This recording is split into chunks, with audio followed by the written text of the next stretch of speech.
Hi, everybody. It's me, Sarah. I'm back. I'm your Christian forgiveness coach, and you're listening to or watching Forgive Everyone for Everything Every Day Right Away. And today I want to talk about forgiveness and bad habits.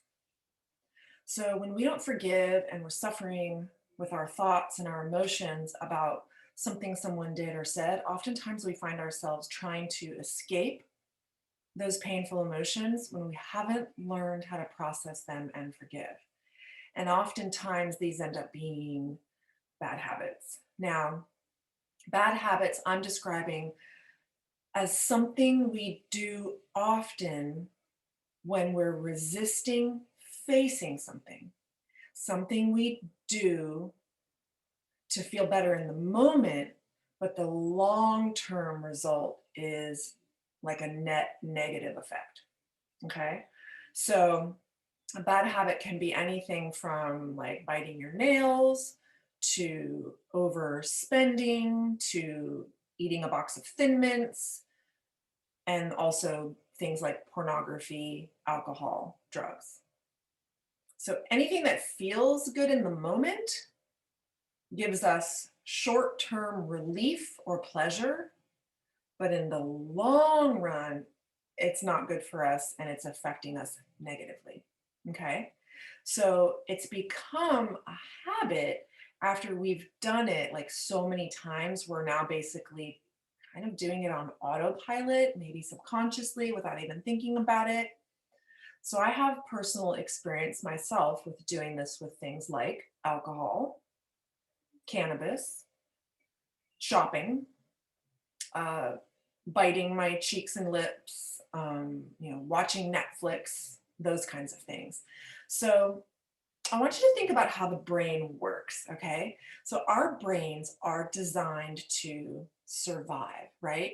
They are actually designed to seek pleasure. Things like warmth, water, food, connection, sex.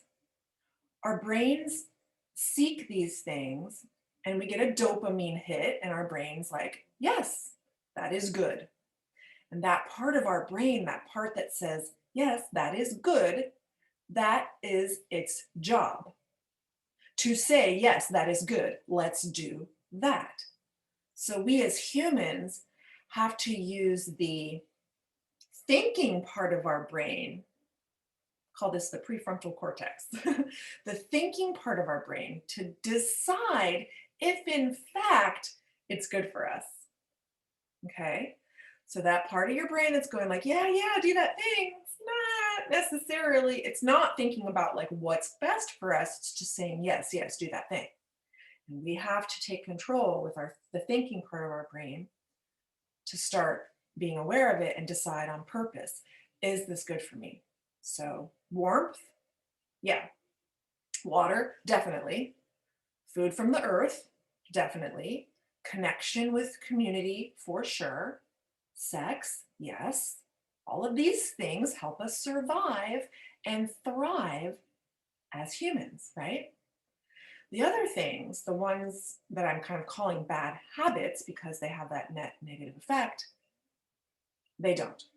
They are not necessary for our survival, okay? That dopamine part of your brain thinks they are, okay? That part of our brain that's like, yes, do that, thinks it is necessary for our survival because those things are creating that dopamine hit in our brain. But the problem is, these dopamine hits are coming from what I will call false pleasures, those things that we don't need to survive, okay? So let's take the pleasure we get from drinking water, right? Like we need it to survive, right? When we're thirsty, that glass of water is so good, right? And we get that dopamine hit and it's like, ah, and we feel great, right? Survival, check. Hydration, check, right? But let's compare that with like a sugar-filled soda or even like alcohol. This also creates the dopamine hit in our brain, but like boom, it's like whoa, it's like on steroids, it's super concentrated, right? So that's what I mean by a false pleasure. So knowing how the brain works, okay, that part that just says, yes, that's good, it makes sense that that part of your brain is like, whoa, hello, hello, sugar, hello, vodka. Yes, we need more of that. But the problem is, it's too much. That concentration, we're not meant to have that. And so this dopamine hit, this like high unnatural hit, your brain thinks it needs more and more of that substance to even like satisfy the want for that pleasure. So you can also make that comparison between like sex with your partner. This creates a dopamine hit. It creates connection. It's survival of the species, right?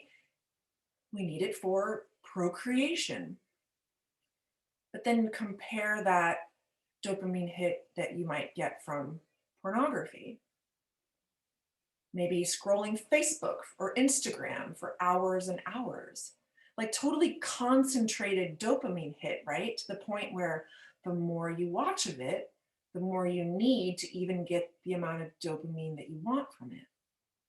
So these false pleasures, these concentrated things like alcohol, porn, shopping for things we don't even need, closets full of things with tags still on them, they're giving us an immediate reward in our brains. Now our brain is thinking these things are important for our survival when the truth is they're not. But of course it thinks that. And we have now programmed it to think that. So now that bad habit or that false pleasure is now both the problem and the solution. And that's where we get that net negative effect.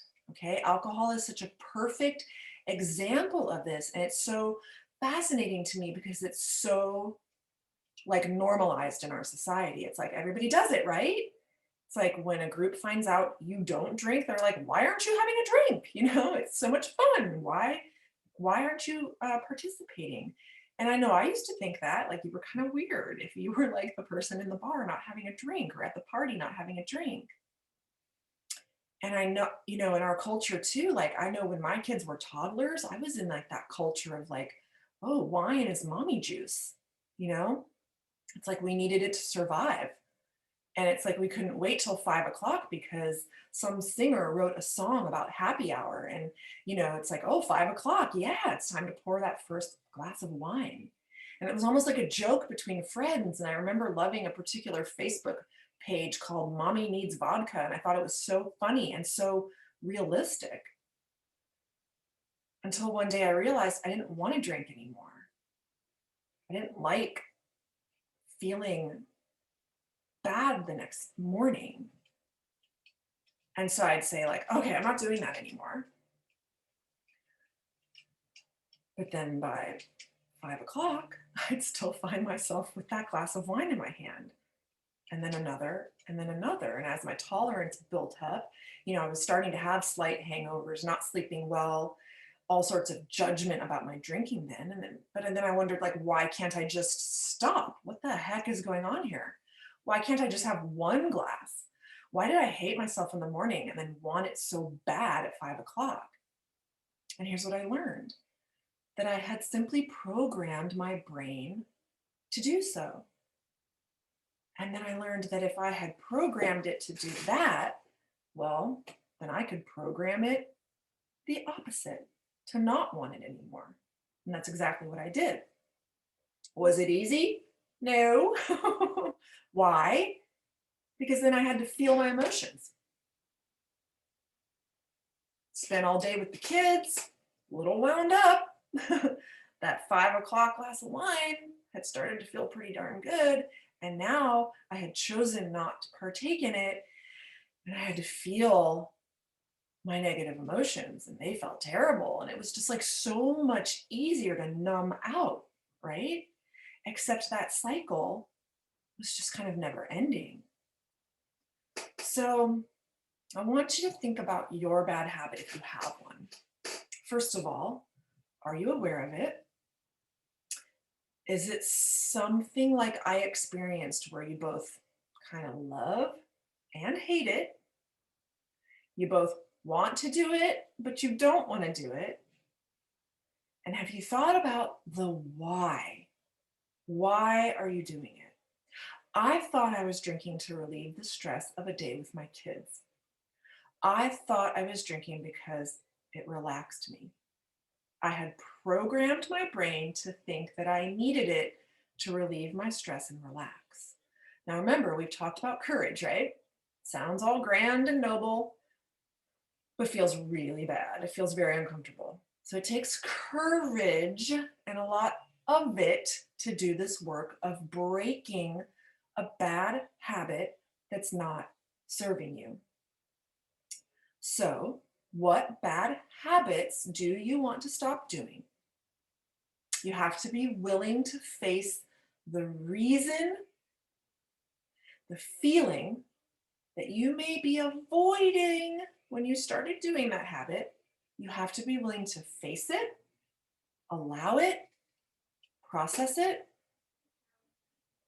It's hard, I won't lie, but it's work worth doing because now how I feel now that I don't even have to think about alcohol anymore. Like a glass of wine doesn't even cross my mind anymore after doing this work.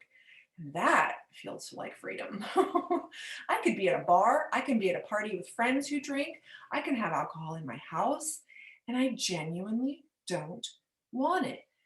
Just like I didn't want it before I ever even knew what it was, before I ever even started drinking it. I had programmed my brain to want it, and then I programmed my brain to not want it.